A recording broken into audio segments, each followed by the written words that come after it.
কতগুলা কেক নিয়ে আসতেছে, আমি পাচ্ছি না, এই না সেই না। আমি তো আসি আর যাই, আমি যেদিন যা হয় আমি তাই নিয়ে আসি। হ্যাঁ, তো আমাকে আমার সাথে এত শত্রুতা কিসের?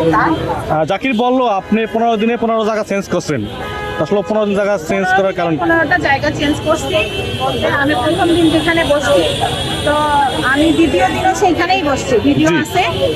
এবং তৃতীয় দিন আমাকে সেখান থেকে ঝামেলা করতেছিল, আমি পিছনে চলে গেছি, সামনে থেকে পিছনে চলে গেছি, এবং পিছনেই আমি কয়েকদিন বসছি। বসার পরে সেই দিন এসে আমি কোনো জায়গা পাই নাই, তারপরে আমি এইদিকে বসছিলাম, আরো সরে এইদিকে। পরে সেই দিন আমার ছেলেকে আগে পাঠিয়ে দিচ্ছে যে তুমি যাও, আমি আসছি। ও আয়সা কোনো জায়গা পায় না, পরে ইউটিউবার ভাইয়ারা বলছে যে জাকির ভাই তো দেরিতে আসে, তো আপনার তো বসলেই কেক মানে শেষ হয়ে যাবে, জি। তাহলে আপনি এখানে বসেন। ওদেরকে বলছে যে তোমার আম্মু তাহলে এখানে বসো, যেহেতু তোমার আম্মু আসতেছে, আর জাকির ভাই আসতে 6টা বেজে যাবে, তাহলে তোমার আম্মু তার আগে বিক্রি করে চলে যাবে।